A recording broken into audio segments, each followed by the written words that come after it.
नमस्कार मेरे प्यारे मित्रों, कैसे हो? बढ़िया हो एकदम। सभी का जेईई मेंस का एग्जाम बहुत अच्छा गया है, ऐसी मैं उम्मीद करता हूं।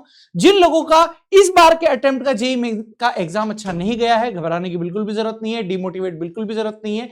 आप लोगों को अप्रैल वाले जेईई मेंस के एग्जाम के लिए मेंटली प्रिपेयर अपने आप को करना है, ठीक है बच्चों।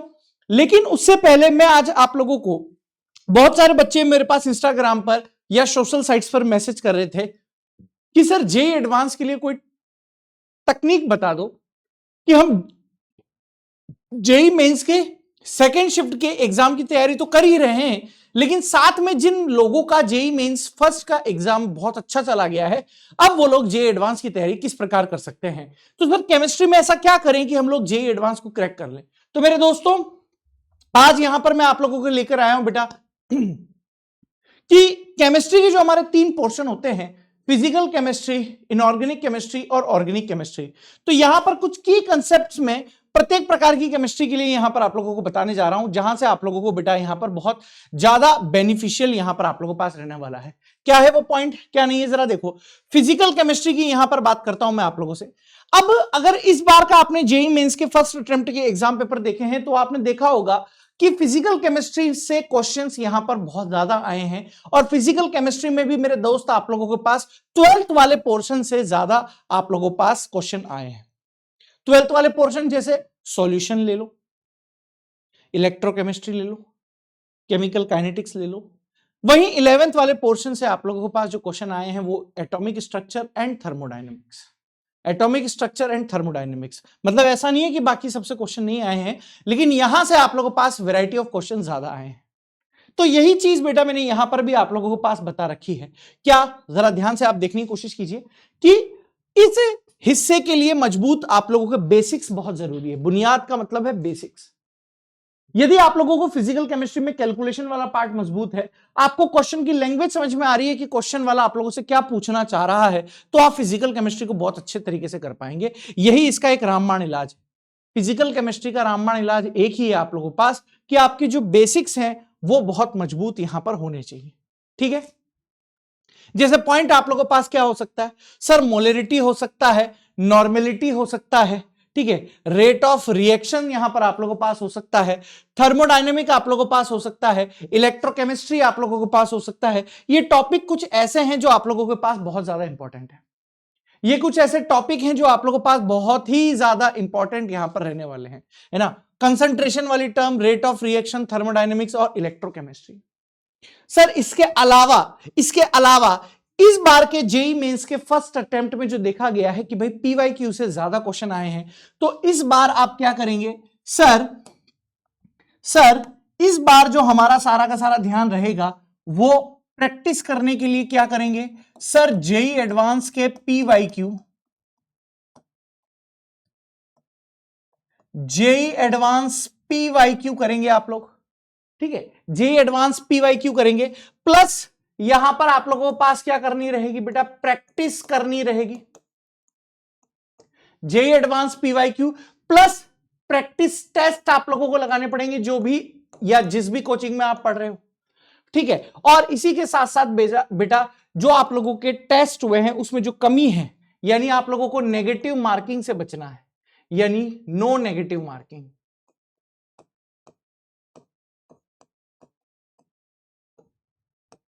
तुक्का नहीं मारना है, तुक्का नहीं मारेंगे, नो नेगेटिव मार्किंग। तुक्का बिल्कुल भी नहीं मारना है मेरे प्यारे बच्चों। यदि ये चीज आप लोगों ने कर ली तो फिजिकल केमिस्ट्री की गारंटी मैं लेता हूं कि आप लोगों के सारे सवाल यहां पर बन जाएंगे। करना क्या है, कंसंट्रेशन वाली term, rate of reaction, thermodynamics, electrochemistry को, मतलब ये नहीं कि सिर्फ इसी पर ध्यान देना है, इसके अलावा भी जो टॉपिक है, लेकिन इन टॉपिक्स पर तो बेसिक चीजें हैं ये, इनको ध्यान देना है। प्रैक्टिस के लिए आप एनसीईआरटी और जेईई एडवांस के पिछले साल को पीवाईक्यू को अच्छे से सॉल्व कीजिए, फॉर्मूलाज को नोटबुक बनाइए और अलग से कैलकुलेशन बेस्ड सवालों की प्रैक्टिस कीजिए ताकि आप फास्ट कैलकुलेशन कर पाए। क्या कर पाए मेरे दोस्त, फास्ट कैलकुलेशन।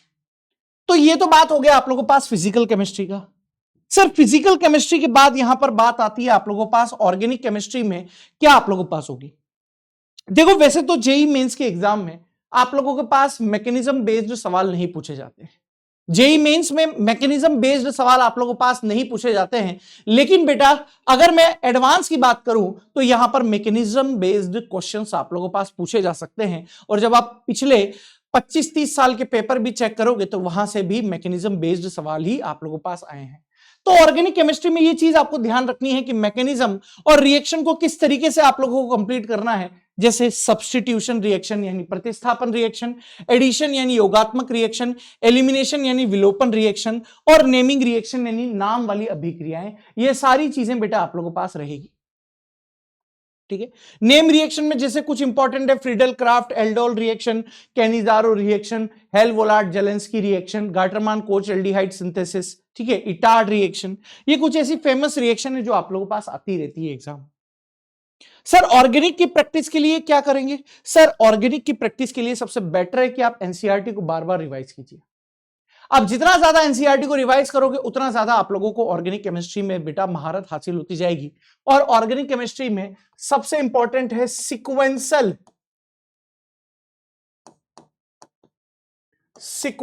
रिएक्शन की प्रैक्टिस।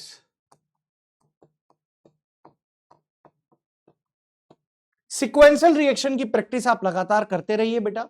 जितनी आप सिक्वेंशियल रिएक्शन की प्रैक्टिस करेंगे उतना ज्यादा आप लोगों को महारत हासिल होगी। सर ऑर्गेनिक केमिस्ट्री के बाद आता है बेटा आप लोगों के पास inorganic chemistry. Sir inorganic chemistry में आप लोगों को याद रखिएगा जो एक्सेप्शनल चीजें होती है ना वही चीजें यहां पर आप लोगों से पूछी जाती है। इनऑर्गेनिक केमिस्ट्री में क्या पूछा जाता है बेटा? एक्सेप्शनल चीजें ही आप लोगों के पास पूछी जाती हैं। तो इसका भी आप ध्यान में रखिएगा कि कंसेप्चुअल क्लियरिटी यहां पर आप लोगों को ध्यान में रखनी है। ग्रुप 1 to 17, ठीक है, ट्रांजिशन एलिमेंट्स और कोऑर्डिनेशन कंपाउंड के बारे में आपको ध्यान से देखना है। एनसीईआरटी में आप लोगों को बहुत अच्छे से जो पॉइंट टू पॉइंट लाइन होती है वहां से डायरेक्ट स्टेटमेंट बेस्ड सवाल पूछे जाते हैं, तो आपको एनसीईआरटी को भी यहां पर ध्यान में रखना है। Important topic metallurgy, P block, D block, F block से एक्सेप्शन से क्वेश्चन बहुत आते हैं। ठीक है मेरे दोस्त, ये चीजें आप लोगों के पास है। ठीक है, यस। अब अगर ये चीज हो गई है बेटा आप लोगों के पास, तो सर अगला पॉइंट आप लोगों के पास है टाइम मैनेजमेंट और स्टडी प्लान। देखो किसी भी एग्जाम की जब आप तैयारी करते हो ना तो उस एग्जाम की तैयारी में आपको देखना पड़ेगा कि आपके वीक लिंक्स कौन से हैं, स्ट्रॉन्ग लिंक्स कौन से हैं। वीक लिंक्स का मतलब है कि आप लोगों को देखना पड़ेगा आप किस क्षेत्र में कमजोर हो। भाई आप फिजिकल में कमजोर हो कि इनऑर्गेनिक में कमजोर हो कि ऑर्गेनिक में कमजोर है। तो अभी टाइम है उस कमजोर कड़ी को मजबूत बनाने के लिए। तो आप प्रॉपर टाइम मैनेजमेंट कीजिए अभी भी कि भैया इस टॉपिक में मेरे को दिक्कत है और इस टॉपिक में मुझे यहां पर टाइम देना है। तो जब आप ये करोगे ना तब आप लोगों का एक अंदर से कॉन्फिडेंस डेवलप होगा कि नहीं अब ये चीजें मेरे पास आ गई हैं, ये चीजें पकड़ में आ गई हैं, अब इन चीजों को मैं बहुत अच्छे तरीके से कर सकता हूं। तो टाइम मैनेजमेंट एक बहुत बड़ा अहम रोल आप लोगों के पास यहां पर अदा करेगा। स्टडी प्लान आप लोगों के पास है कि आप देख लीजिए मॉर्निंग में जब आपका फुल फोकस हो, दिमाग एकदम शांत हो, फुल फोकस जब आप हो तो उसी के अकॉर्डिंग आप लोगों को स्टडी कर रही है। अब फुल फोकस का मतलब ऐसा नहीं है कि भैया डांस करते करते दांत मांजते केमिस्ट्री पढ़ रहे, नहीं। फुल फोकस का मतलब है बेटा आप लोगों के पास कि आप देखिए कि आपका ब्रेन कितना एक्टिव है। उस एक्टिव टाइम में जो आपकी सबसे कमजोर चीज है आप उसको मजबूत करने के लिए उस टाइम को यूज कीजिए। तो इस तरीके से आप लोगों को स्टडी प्लान बनाना है कि जो सबसे कम है आपका स्ट्रॉन्ग पार्ट उसको सबसे ज्यादा टाइम देना है। और अभी ये टाइम है, लास्ट में जब एग्जाम पास आ जाएगा और आप सोचोगे 10-12 दिन बचे हुए उसमें कुछ हो जाएगा, तब कुछ नहीं हो पाएगा। ये टाइम है, इसको सही से यूज कीजिए। सर रिवीजन तो आपको पता ही है, ये तो एकदम गोल्डन वर्ड है किसी भी एग्जाम को क्रैक करने का। जितनी बार मल्टीपल टाइम आप रिवाइज करते जाओगे उतना नेक्स्ट टाइम आपको कम टाइम लगेगा। जैसे पहली बार आप लोगों ने क्या किया, पहली बार जब किताब खोलते हैं तो उसको पढ़ने में 2-4 घंटे लग जाते हैं। जब दूसरी बार रिवाइज करते हैं तो थोड़ा टाइम कम हो जाता है, 4 घंटे की जगह मान लो आप 3 घंटे का टाइम लग जाता है। फिर जब तीसरी बार रिवाइज करोगे तो 3 की जगह 1.5 रह जाएगा। फिर जब चौथी बार रिवाइज करोगे तो बेटा आप लोगों को चीजें ज्यादा समय के लिए याद रह पाएंगी और फिर आप बिना देखे भी कर पाओगे चीजों को। फिर जब आप 5वीं 6ठी बार रिवाइज करोगे तो आप 10-15 मिनट में खाली पन्ने पलटोगे और आपके दिमाग में सारी चीजें रिकॉल होती रहेंगी। तो ये सारी चीजें बेटा आप लोगों को करनी रहेगी। हाँ, कंसिस्टेंसी। ऐसा नहीं है कि आज मेरी ये वीडियो आप लोगों ने देख ली तो आज ही मोटिवेट हो गए और आज ही 15 घंटे पढ़ लिए, फिर कल थक गए तो 2 दिन सो गए। नहीं नहीं नहीं नहीं, consistency is the key of success. अगर आपको जीवन में सक्सेस हासिल करनी है तो नियमित बेटा आप लोगों को प्रयास करने रहेंगे। यदि आप लोगों को जीवन में सफलता हासिल करनी है तो नियमित प्रयास आप लोगों को करते रहना है। यही आप लोगों का एक बोल सकते हैं कि ध्येय है, लक्ष्य है निरंतर, क्योंकि आप लोगों को वैसे ही पूरी दुनिया नीचे गिराने के लिए तत्पर है। हिंदी मीडियम कमजोर है, कमजोर है, कमजोर है, कमजोर है बोल बोल के पूरी दुनिया आप लोगों को नीचे गिराने के पीछे पड़ी हुई है और ये आपकी मदद करने के लिए कोई नहीं आएगा। ये याद रख लेना, सुन लेना मेरी बात। अपनी मदद आपको स्वयं करनी होगी। इस दुनिया को अगर जीतना है तो लड़ाई भी स्वयं लड़नी पड़ेगी, क्योंकि बंदूक हमेशा अपने कंधे पर रखकर चलाई जाती है। बंदूक हमेशा अपने कंधे पर रखकर चलाई जाती है, दूसरों के कंधे पर तो रोया जाता है। और अगर आपको इस दुनिया को गलत ठहराना है ना, ये मत बोलो सर हम क्या करें, कंटेंट। अबे ये कंटेंट जो बना है इंग्लिश मीडियम का, ये भी तो किसी हिंदी वाले ने बनाया होगा ट्रांसलेट करके। अगर इतना ही तुमको इंग्लिश आ रही होती तो चले जाओ ना अमेरिका, वहां का एग्जाम क्रैक कर लो। यहां काहे पढ़े हुए हो? जो बातचीत करते हो वो लगातार इंग्लिश में किया करो ना, काहे फिर हिंदी का यूज करते हो? सब छलावा है, बेवकूफ बनाने के धंधे हैं। ऐसा कुछ नहीं है, हिंदी इंग्लिश में कोई भेदभाव नहीं है। आपके दिमाग में यह भेदभाव बार बार बोलकर घुसाया जाता है। इट्स ऑल अबाउट दुकानदारी, और यह आपको फैसला करना है कि आपका माइंड क्या आपको सपोर्ट कर रहा है। इंग्लिश हिंदी में कोई भेदभाव नहीं है। मैं इंग्लिश मीडियम का पढ़ा हुआ हूं, लेकिन मैं हिंदी भी पढ़ा सकता हूं, मैं इंग्लिश भी पढ़ा सकता हूं, मैं इनऑर्गेनिक भी पढ़ा सकता हूं, मैं फिजिकल भी पढ़ा सकता हूं, मैं आप लोगों को यहां पर ऑर्गेनिक भी पढ़ा सकता हूं, हिंदी इंग्लिश दोनों में। जब मैं सीख सकता हूं तो आप क्यों नहीं सीख सकते? इसी मेंटेलिटी से जब आप एग्जाम की तैयारी करेंगे तो सफलता जरूर मिलेगी। तो चलिए, बस मैं इसी के साथ आप लोगों को यहां पर विदा लेना चाहता हूं और आप लोगों को शुभकामनाएं देना चाहता हूं कि आप इस तरीके से बेटा अपने मेंटल को प्रिपेयर कीजिए, अपने ब्रेन को प्रिपेयर कीजिए और फिर लग जाइए तैयारी। धन्यवाद।